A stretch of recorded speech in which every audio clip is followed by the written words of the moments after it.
పరమగీతము ప్రభువు సంఘమును, సంఘము ప్రభువుని ఒకరినొకరు అభివర్ణించుకుని, ఒకరినొకరు ఘనపరుచుకొని, ఒకరి పట్ల ఒకరికున్న అనురాగాన్ని వ్యక్తపరిచేటువంటి అద్భుతమైనటువంటి ఒక పాట ఇది. గీతము అంటే సంధ్యారాగము చూపట్టుచు చంద్రబింబమంత అందము గలదై, సూర్యుని అంత స్వచ్ఛమును కళ్ళను గలదై అంటే అది కరెక్ట్గా చదవకపోతే కళ్ళను గలదై అన్నట్టు ఉంటుంది. అప్పుడప్పుడు తిట్లో పడతా కళ్ళబడవాకని, అట్లా ఇద్దని మళ్ళీ చదువుతున్నా దాన్ని. సూర్యుని అంత స్వచ్ఛమును కళలును గలదై, వ్యూహిత సైన్య సమభీకర రూపిణి యగు ఈమె ఎవరు. పరమగీతము ప్రభువు సంఘమును, సంఘము ప్రభువుని ఒకరినొకరు అభివర్ణించుకుని, ఒకరినొకరు ఘనపరుచుకొని, ఒకరి పట్ల ఒకరికున్న అనురాగాన్ని వ్యక్తపరిచేటువంటి అద్భుతమైనటువంటి ఒక పాట ఇది. గీతము అంటే సాంగ్. ఇంగ్లీష్లో సాంగ్ ఆఫ్ సోలమన్ అని ఉంటుంది కదా. ఈ ఒక పాటలో 8 అధ్యాయాలు ఉంటాయి. అన్నిటినీ ఒక్కొక్క వచనాన్ని తీసుకొని ధ్యానం చేస్తే అనేక సంగతులు, మనకి ఎన్నో సంగతులు వ్యక్తమవుతాయి. అయితే అక్షరార్థంగా చదివితే ఒక టైపులో అర్థమైద్ది. ఉపమాన భాషలో యౌగిక అర్థంతో కొంచెం ఆలోచించుకుంటూ చదివితే ప్రభువుకి మనకి ఉన్న మధ్య అనుబంధం వ్యక్తమైద్ది. అదంతా మనకు తెలిసి ఉండాలి. అందుకే ఈ పాటని మనకు అందుబాటులోకి వచ్చేటట్టు చేశాడు.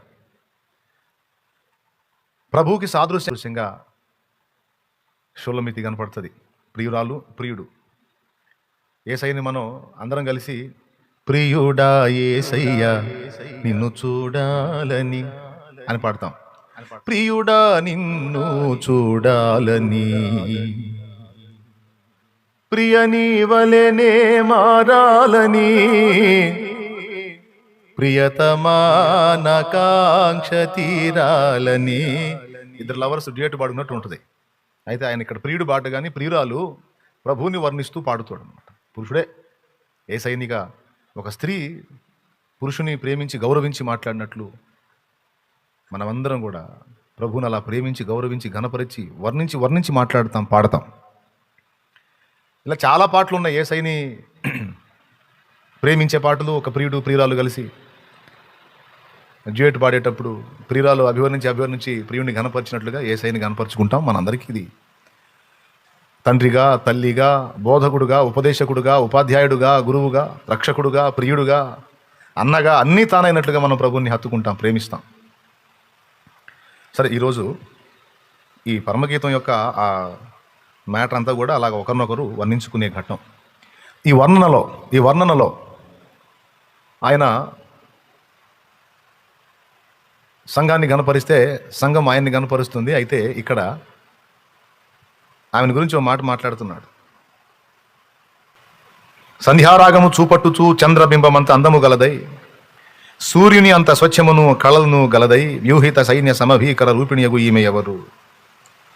ఆమె ఎలా ఉందో చెప్తున్నాడు. ఆ వర్ణనలో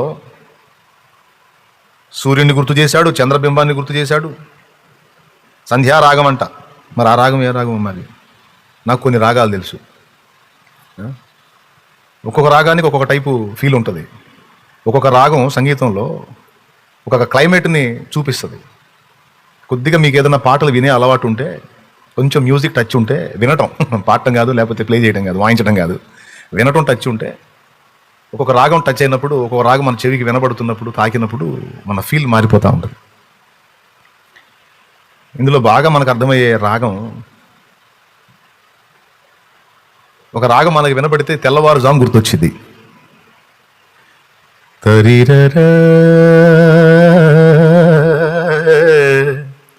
తరరరా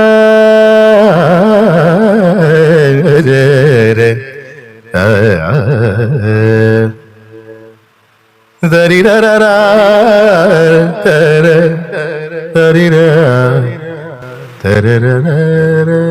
సంధ్యారాగం చూపట్టుచు అన్నాడు కదా. ఇప్పుడు నేను వాడినేమో భూపాల రాగం. భూపాల తెల్లవారుజాము క్లైమేట్. ఆవు దూడలు రాడిపరా మా అమ్మ దగ్గరికి పోయి పాలు తాగాలని కేకలు వేయటం, స్త్రీలు ఊడ్చి కళ్ళాపు చల్లే టైము, అంత తెల్లవారుజాము వాతావరణం అన్నమాట. ఈ రాగం ఆ తెల్లవారుజామున సూర్యోదయపు వేళ బాగా వినిపించే రాగం.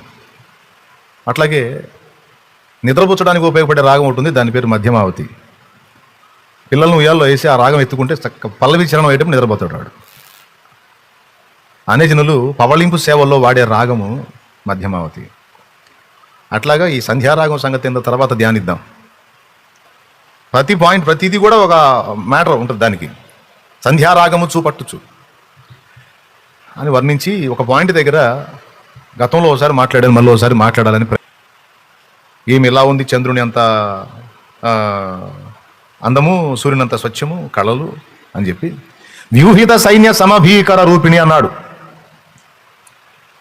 అంటే వ్యూహం తీర్చినటువంటి సైన్యం ఎంత భీకరంగా ఉంటుందో, వ్యూహం తీర్చినటువంటి సైన్యం ఎంత గంభీరంగా ఉంటుందో, ఒక నాయకుడి యొక్క ఆలోచనను బట్టి, ఒక నాయకుడి యొక్క ఐడియాలజీ కింద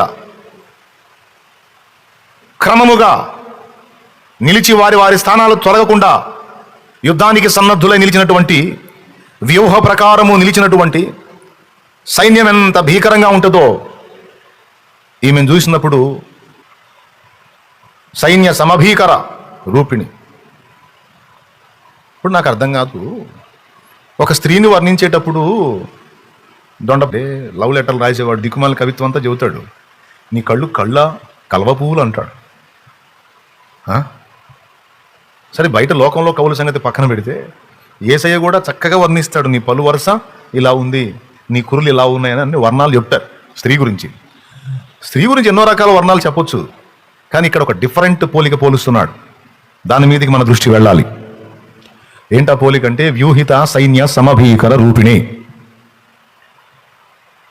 అంటే చిందరవందర గందరగోళంగా కాకుండా ఓ పద్ధతి ప్రకారం ఒక నాయకుని ఆలోచనను అనుసరించి సంబంధిత ప్రదేశాల్లో నిలిచి చేయడానికి లేదా యుద్ధం చేయడానికి సన్నద్ధులైనటువంటి ఒక క్రమమైన రీతిని నిలువబెట్టబడిన సైన్యమును చూసినప్పుడు ఎంత భీకరంగా ఉంటుందో అలా ఉంది ఈమె అన్నాడు. సంఘానికి ఆ మాట ఒక పోల్చాడండి. నిజమే. దీన్ని బట్టి మనం ఏం ఆలోచించాలంటే, ఎన్నో వర్ణనలు చేస్తూ వ్యూహం లేని విధంగా కాదు, వ్యూహము కలిగినటువంటి సైన్యము వలె ఈమె ఉంది అనే ఒక్క మాట మీద మనం మనసు పెడదాం. ఒక వ్యూహం ప్రకారం ఈమె గదిలిద్ది అన్నాడు. వ్యూహం లేని, అర్థం పర్థం లేని గందరగోళం, అయోమయం కాదు. రైట్. కొంతమంది జీవితాలు చూస్తాం. ఇక జాగ్రత్తగా వినండి. అయిపోయింది, ఆ వచనాన్ని మీకు అందుబాటులో తెచ్చాను. ఇవి మన జీవితాలకు అన్వయింపజేస్తాను ప్రస్తుత పరిస్థితులకి. కొంతమంది జీవితాలకి ఓ పద్ధతి, ప్రణాళిక, వ్యూహం ఏముండదు, నడుస్తూ ఉంటుంది. కొంతమంది వ్యక్తుల జీవితాలకి, కొన్ని కుటుంబాలకి, కొన్ని సంఘాలకి. కానీ వాక్యం ఏం చెబుతుందంటే వ్యూహం ఉండాలి, ఒక ప్రణాళిక ఉండాలి, ఒక ఆలోచన ఉండాలి. సంఘం అంటే ఎట్లా పడితే అట్లా గుడ్డిగా వెళ్ళేది కాదు. సంఘంలోని సభ్యులు, సంఘం అంటే పరిశుద్ధుల గుంపు, క్రీస్తు రక్తము చేత విమోచింపబడిన పరిశుద్ధుల గుంపు. దాని ప్రయాణ పద్ధతి ప్రత్యేకంగా ఉంటుంది. గుడ్డెద్దుపై చేలో పడ్డట్టు ఉండదు. ఒక ప్రణాళిక ప్రకారం, వ్యూహ ప్రకారం పనిచేస్తుందని సైన్యంతో, వ్యూహిత సైన్య సమభీకర రూపిణి అని సైన్యం, వ్యూహం తీర్చినటువంటి సైన్యంతో పోల్చాడు. కొంతమంది దేవుణ్ణి ఎరగక ముందు వ్యూహం లేకుండా బతికినా దేవుణ్ణి ఎరిగిన తర్వాత ఒక వ్యూహంలోనికి, ఒక పద్ధతిలోనికి, ఒక ప్రణాళికలోనికి, ఒక క్రమంలోనికి వస్తారు. కొంతమందికి దేవుణ్ణి ఎరిగిన తర్వాత కూడా ఆ పద్ధతిలోనికి, ఆ క్రమంలోనికి, ప్రణాళికలోనికి, లేకపోతే వ్యూహంలోనికి రారు. దేవుణ్ణి ఎరక ముందు జీవితం ఎలా నడిచిందో దేవుణ్ణి ఎరిగిన తర్వాత కూడా లైఫ్ అలానే నడుస్తూ ఉంటుంది కొంతమందికి. మనమంటూ పుట్టి భూమి మీద కళ్ళు తెరిచి ఇంతకాలం ప్రయాణం చేశామంటే తెలిసి తెలియని అజ్ఞాన దశలో ఏదో కథ నడిస్తే నడిచింది, కానీ తెలివి తెలిసిన ఈ దినాన ఒక వ్యూహం ప్రకారం మన ప్రయాణం ఉండేటట్టు జాగ్రత్త చేసుకోవాలి.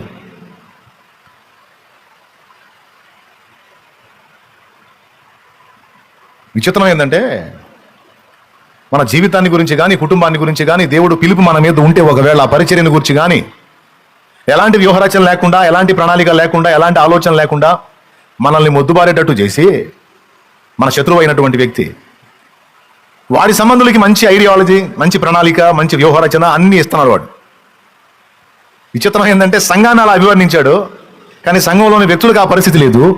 కానీ లోకంలో దేవుణ్ణి గుర్తిరగని మూర్ఖులకు, శత్రువైన సాతానుకు అనుచరగణంగా నడుస్తున్నటువంటి వారికి వాడు ఒక వ్యూహాన్ని ఇచ్చి ఆ వ్యూహ ప్రకారం వాళ్ళు నడిపిస్తున్నాడు.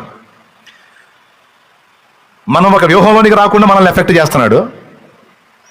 వాడు చేయాలనుకున్న పనిని ఒక పద్ధతి ప్రకారం, వ్యూహం ప్రకారం, ప్రణాళిక ప్రకారం చక్కగా నెరవేర్చుకుంటా విజయవంతంగా దాన్ని నడిపించుకుంటూ వస్తున్నాడు వాడు. వాక్యం ఎరగనోడికి ఈ సంగతి తెలియదు. బైబిల్ చదివి వాక్య అవగాహన పొందినోడి కన్నా ఈ విషయంలో గ్రహింపు ఉండాలి. కానీ ఏం చేద్దాం, కొంతమంది అంతే స్పష్టంగా అర్థమయ్యేటట్టు చెప్పినా సరే ఏం అర్థం కానట్టు నడుస్తూ ఉంటాయి జీవితాలు.